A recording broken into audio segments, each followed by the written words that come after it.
What's COA? It stands for Crashy's Own Apocalypse, which is a Friday Night Funkin' Learning with Pibby project about whatever the creator, Crashy Boy, likes surviving through a well. You can already guess if you know what Learning with Pibby is all about. Anyway, whether or not you like Pibby, especially if you want to see if it's still popular without Warner Bros. Discovery franchises, not like Magic Mush's favorite game has Disney franchises all over it. Sorry for the side tangent, I've been wanting to say that, but back to what I was saying. This is a great Pibby fan work that utilizes official concepts from Dodge Greenlee while only having a few fan-made concepts in the mix. I'm surprised no one like Oris of course, Mike Casey Valentine, or Ty Records LOL has covered this series yet, especially with images like this. If you showed anyone from 2021 to 2022 these images, they'll probably think it's real, at least the ones with Warner Bros. Characters. Anyway, for today's video, I'm going to rank a specific type of distribution of animation that is in Crashy's Own Apocalypse: web animation. However, because the list is large, I'm going to do only the first 6 web cartoons in COA. Don't worry, if there's enough demand, there will be more parts that will cover the rest, such as Ed's World and Happy Tree Friends. With all that said, let's begin.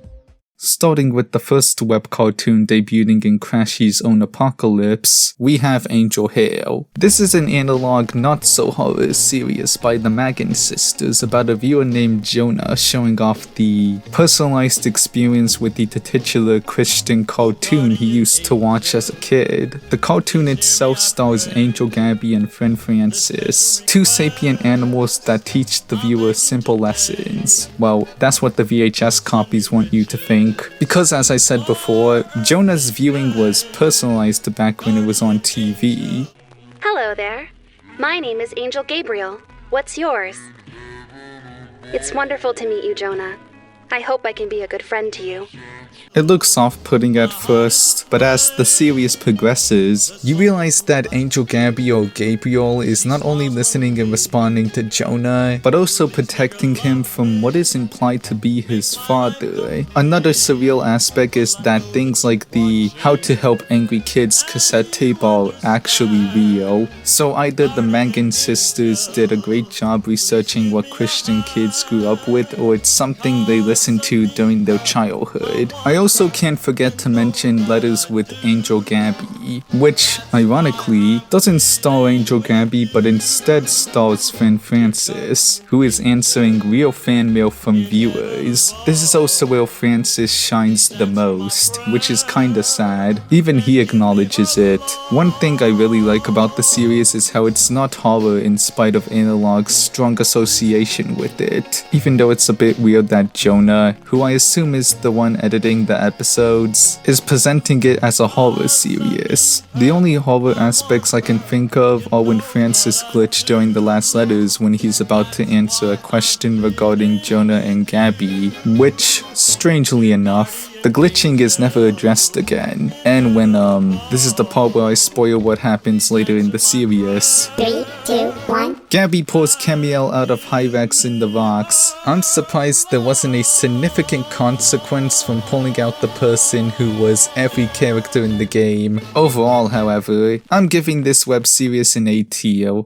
As for its presence in COA, Angel Hare was lucky enough to be the first ever song of the series titled Heretic. In my opinion, the song is okay, Gabby's chromatic sounds good, but Corrupted Francis and Zag's chromatics sound too distorted, especially Francis's. The melody also sounds repetitive, and the instrumental isn't too faithful to the source material. It still sounds good though. Outside of that, Gabby is rescued by Pibby and becomes one of the survivors.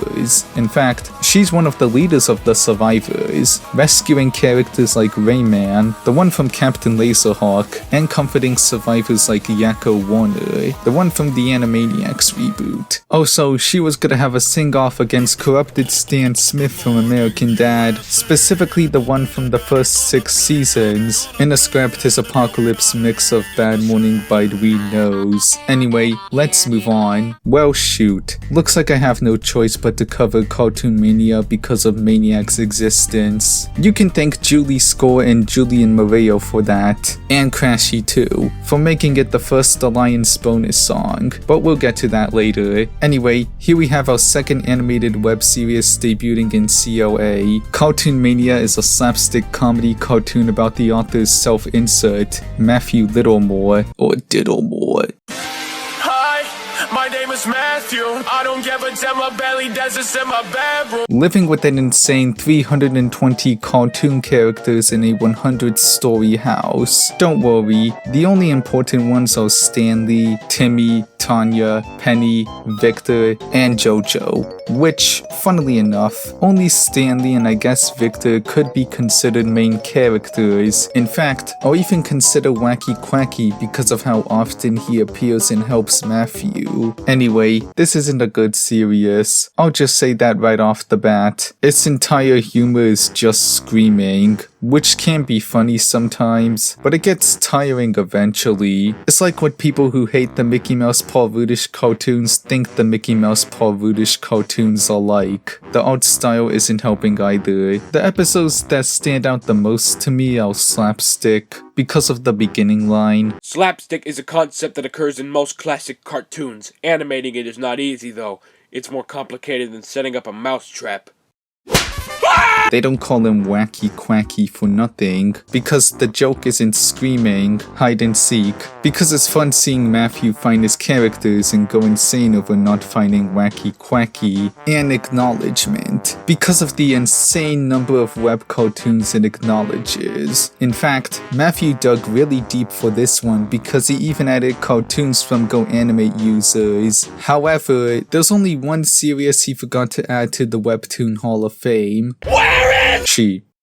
Oh, and Alfred's Playhouse and Pretty Blood, to complete the controversial web cartoons quintet. I'm just shouting out Ruby in particular because of how many modern web animators cite it as inspiration and because Rooster Teeth is already in the Webtoon Hall of Fame. Even Antoons, aka DoucheToons, acknowledged it in his YouTube animation series. And Matthew Diddlemore. All in all, despite the few episodes I liked, this isn't a good web cartoon, as I said before. Also, there's a movie for it that serves as the finale, but I didn't bother watching it because not much happens. Funnily enough, while I was scripting this video, 320 Footlong Avenue came out, and it was mediocre and fetishy. That aside, Cartoonmania is a straight up D tier on this list. Anyway, Maniac is such a banger for the first Alliance bonus song. Who knew the first song Crashy would remix for COA would be based on one of the worst web cartoons ever? Everyone's chromatics are very good, with Victor being my favorite. The instrumental is intense and dramatic, especially at the end when Timmy and Tanya sing their final notes before the darkness itself catches them. Did I forget to mention how the darkness in this song is more active than usual? It's great.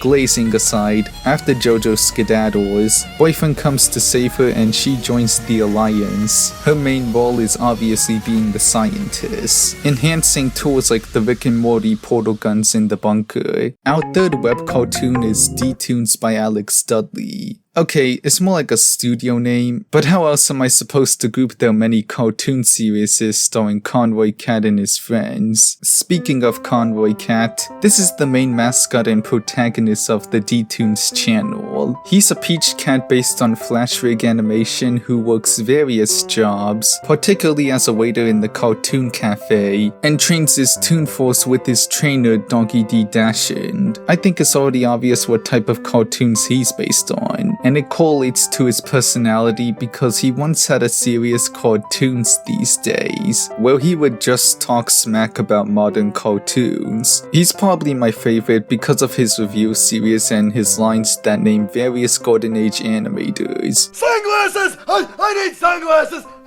Okay, there we go. Holy Schlesinger! Finally, we have Abby, Convoy's cousin, who's based on Beanmouth cartoons and uses technology to solve problems. She's kinda cool. While DToons' most popular series is Team Teen, their most popular series with Convoy is What You Got, where viewers can comment below whatever fictional item Convoy should try out. My favorite episodes have to be Smash Ball, Cappy, Gum Gum Fruit, Cuphead Pea Shooter, and Gaster Blaster. Unfortunately, it ended so soon after episode 20 with the Warp Stall from Kirby. Wait, they were still doing them? For some unknown reason known to man, they stopped numbering the episodes after episode 20 and okay, this is something I've wanted to say since I started binging this channel for the video. DToons suffers from what I call watch time syndrome. When you make something short but also need to pad out the runtime to get ads. Or worse, repackage previous short videos with minimal changes. This is something Pencilmation and Yo Mama suffer from.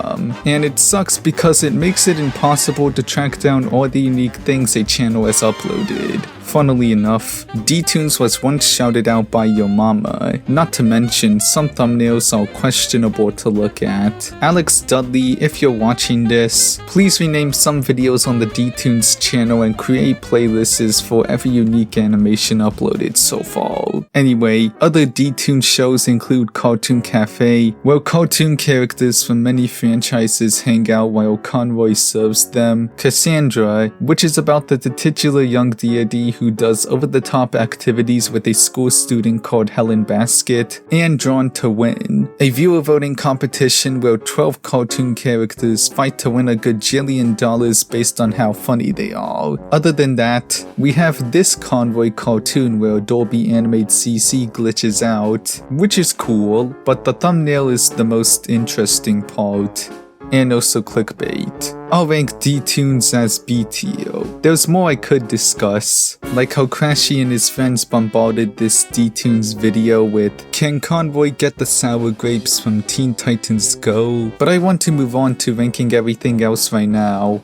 Speaking of Crashy, the previous 2 web series we talked about have had songs in COA, but DToons is where it stops, since besides 3 upcoming shows that will have songs, the rest from this point on don't have songs and instead either documents or community posters. With that out of the way, the moment Convoy Cat tried out Bun Bun's suggestion, he was asking for his world to be corrupted. Stupid Convoy, even Pestilus is laughing at you. Oh, I didn't have enough time to mention this, but Pestilus is one of the newest characters on the DToons channel. She's basically a ruder Jerry from Tom and Jerry, from what I can tell. Back to what I was saying, even Bun Bun joins to corrupt Abby. Luckily for Doggy and Pestilus though, Pibby with Princess Peach and Bobbery from Paper Mario The 1,000-Year Door arrive to save them. Unfortunately, however, Peach gets corrupted and Bobbery explodes permanently. What a pity for 2 characters that were just rescued. Still, Doggy and Pestilus are saved and that's it. Actually, there's one more thing I would like to say, and you're not ready to believe it, but Pestilus has a crush on Miss Mouse. That's right, COA has crack ships. The Walten Files by Martin Walls is the 4th animated web series in COA, and this time it's actual analog horror. It also has an interesting history, starting as abandoned Five Nights at Freddy's fan games, then becoming a series called the Walten Archives, later renamed to the Walten Files obviously, and finally the first episode getting copyright stricken and re-uploaded with extra content. Also, Martin Walls got into beef with Kawaii Spite years ago regarding the FNF Kickstarter, which was the only thing I knew about the Walten Files before making this video. I swear, if anyone here says the FNF Kickstarter is a scam. Anyway, the Walten Files is about the dark mysteries surrounding Bond's Burgers and Bunny Smiles. More specifically, its founders Jack Walten and Felix Kranken, and of course, Bond the Rabbit. If you know what FNAF and every other animatronic horror media are about, you can already guess that this one involves quirky animatronics, Atari games,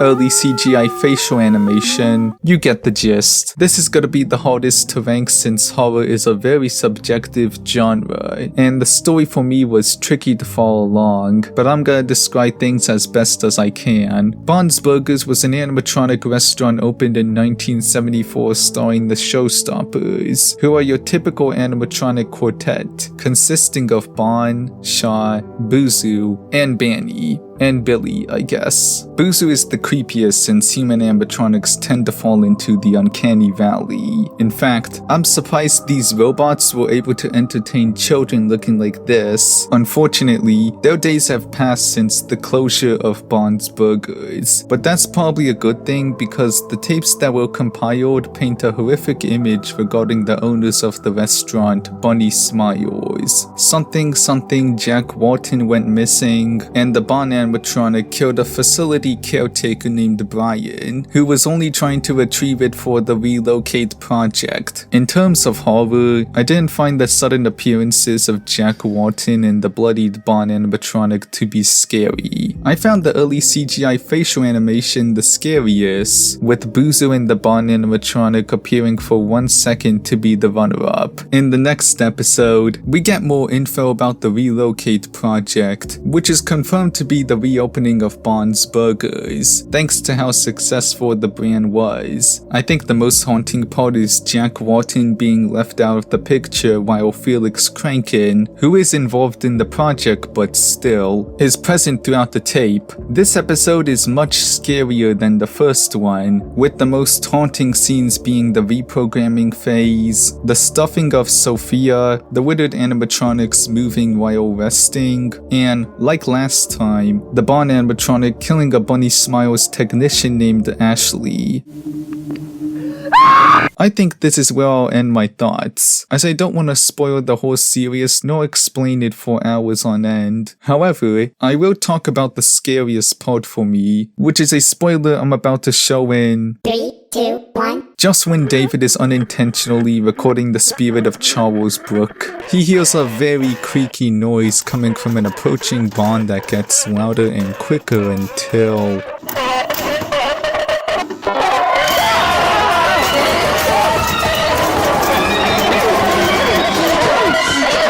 Okay, the jittiness kinda ruins this moment, but that was pretty scary to me. Unfortunately, I'm placing the Walten Files in C tier. I know a lot of people love it, but I wasn't really engaged with the series. Sorry to disappoint. Remember when I said Bond's Burgers became a successful brand despite the restaurant's closure? Apparently, it was so successful that Bun Bun didn't invade the real world. He invaded the Showstoppers Plushies cartoon, which isn't canon, but still, oddly enough, it must have been hard to invade the cartoon because despite the time duration extending past the original duration, he failed to infect the Showstoppers before SpongeBob came to save them. Thankfully, unlike their animatronic counterparts, the Showstoppers don't kill people and instead hang out with members like Raby Baby from Poppy Playtime. Our 5th web series in COA is Making Fiends by Amy Winfrey. Definitely the oldest one in this video, even predating YouTube. It also has a TV adaptation I'll talk about a bit. It's also why Amy Winfrey can't make episodes anymore. With all that said, this show is about a narcissistic evil girl called Vendetta, who is always making fiends, trying to kill a naive, cheerful girl called Charlotte, who is always making friends. That's about as simple as you can get describing this show. Other characters include Grudge, who is Vendetta's sidekick, Mr. Milk, Marion, Malichi, Marvin, Maggie. Wow, that's a lot of M's. And the giant kitty. If you have some elite knowledge, you would know that Amy Winfrey used to animate for South Park, so the animation and art style are heavily inspired by that show. She also supervised that terrible Velma show. I guess the most I can talk about Making Fiends is my favorite episodes, because the general setup for most, if not all, episodes is just Tom and Jerry with possible singing. The ones I like the most are until episode 14 because it basically confirms that vendetta is the cause for the whole setting being so doom and gloom. Episode 8 because of this line. Come to Charlotte's birthday party or you will be shot. When? This Friday. Where? Vendetta's backyard. Why? Because Charlotte is stupid. And Charlotte revealing that she doesn't like strawberries in episode 7 because of his chaotic climax and Mr. Milk confessing how he could have stopped Vendetta now that she's small, but doesn't because then what? I mean, if everyone was happy to have her gone for such a short time, then imagine what life would be like if she were trapped forever. Anyway, 3 years after the finale, it would get a TV series on Nickelodeon, which was my brother's and my first exposure to making Fiends. It's essentially a more fleshed out version of the web series, expanding on Clanburg, adding family members for Vendetta and Charlotte, and focusing more on the side characters. The animation also changed, which I like, but I would have gone with a mix between the web and TV animation styles. Only a few episodes from the web series got remade in the TV series, and luckily for me, this included episode 7, which was made funnier than before. Unfortunately, this is where Making Fiends ends, and I'm pretty sure you've all heard the reason why. After the TV series ended as the highest rated original program on the Nicktoons network, which wasn't too high, Nickelodeon did nothing with it. Not even returned the rights to Amy Winfrey. Gosh, can you imagine if that happened with Happy Tree Friends? Nonetheless, I'm giving this series a pity B tier.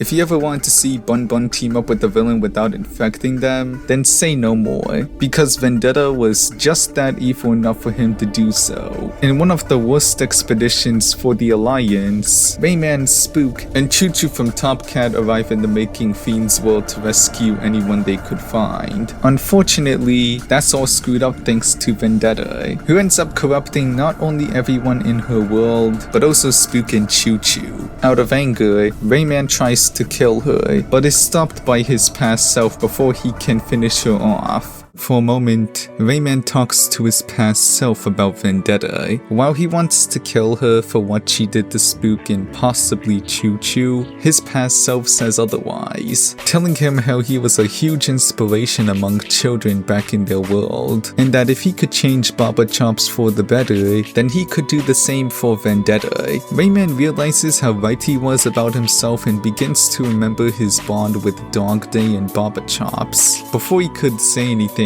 however, Bun Bun interrupts the conversation and Rayman tries to shoot him, only to unintentionally kill Vendetta. As the darkness corners Rayman, he has no choice but to go back home. Nothing was gained, only lost. The 6th web cartoon debuting in COA, and the last one I'm covering in this video is Murphy and Mitzi by AJ Murrick Art. Set in the 2000s in the fictional Millennium City, this show features the titular protagonist is named Murphy, a mischievous yet introverted cat boy, and Mitzi, a sweet yet extroverted squirrel girl. Both cause chaos in the city they live in. There's also Bonnie, a strange bunny that ships Murphy and Mitzi. Zoe, a teenage dog who acts like a big sister to the best friends. And Vivian, a fox girl who's a rival to the duo. If there's one thing I love about Murphy and Mitzi, it's the art style, which is based on UPA-styled shows like Dexter's Laboratory. The only other web cartoon I could think of that follows that style is Catching Up by L.S. Mark, which is also about two animal friends that... Wow, I'm just realizing this as I was writing this script. Must be a coincidence since L.S. Mark and AJ Murrick Art have never interacted with each other. They only grew up with the same things they both like. Back to what I was saying, the animation is like any other rig-based cartoon you would find on TV, which isn't a bad thing to clarify. However, the humor is not very strong for me. Normally, UPA-style cartoons like the Powerpuff Girls have hilarious enough comedy, but I don't find myself laughing much at Murphy and Mitzi. The only micro shorts that have managed to get a chuckle out of me were an unfortunate meeting, because of that ending with the cabbage pulling out a gun to the main characters, who are only 12 years old by the way. On that note, they were also sent to hell once by Vivian, camping chaos, because Mitzi's dad is an absolute unit of a lumberjack. Violin performance, because I like Big Butt and the missing Murph, because of Vivian's reaction to Murphy going missing and that ending. I think that's all I have to say about Murphy and Mitzi. It's a cute web series that, as of now, only has micro shorts and comics. The latter is the only form of media where you'll see the characters speak, by the way. Maybe someday it'll have voice acting, like another web series composed of micro shorts that's been teased for COA. Maybe it might even get a full series like that other web series. Does anyone know what happened to this? With all that said, I'm placing Murphy and Mitzi on BTO. Imagine one day you're watching the micro shorts Rush Hour Rotation, Bubble Tape, Bonnie Finally Speaks, Explode Dreaming, and so on. But for some reason, Pibby and Mickey Mouse from his plain crazy appearance are there, and they're aware that they're getting teleported across these videos thanks to autoplay being on. Then Pibby has had enough and accidentally stops the time ball via the darkness on her right hand. Speaking of the darkness, it arrives alongside Bun Bun as per usual, but interestingly enough, Bun Bun decides to befriend Bunny. Weird choice since she isn't evil like Vendetta, but we'll roll with it anyway. Bun Bun then proceeds to stab Mitzi through the chest, throw it at Zoe's eye, and slowly rip apart Chrysanthemum, all while Bunny is watching. Just as Bun Bun is about to kill Bunny, Pibby and Mickey come to stop him, with Pibby being fed up about what the darkness has just done to Millennium City. Fortunately, all three survive, but wow, what an extreme expedition. And to think Bunny witnessed all of that happen in front of her eyes, including the part where Pibby swears. And this is where the tier list ends for now. Unfortunately, there weren't any S-tier web cartoons, but as I said, if there's enough demand, there will be more parts that will cover the rest, so we'll see one on S-tier eventually. Anyway, Crashy's Own Apocalypse is an awesome love letter to learning with Pibby, and I hope it gets more coverage someday. The only problems I have with it are Drop to the Deck being delayed for 78 days, Malira and Aloe Boy being dead, and next to no Cartoon Network representation. I know that sounds somewhat specific, but this is the highest quality Pibby project I can think of, which is even trying to get in contact with Pibby's creator, Dodge Greenlee. As a result, I'm kinda nitpicky about it being perfect.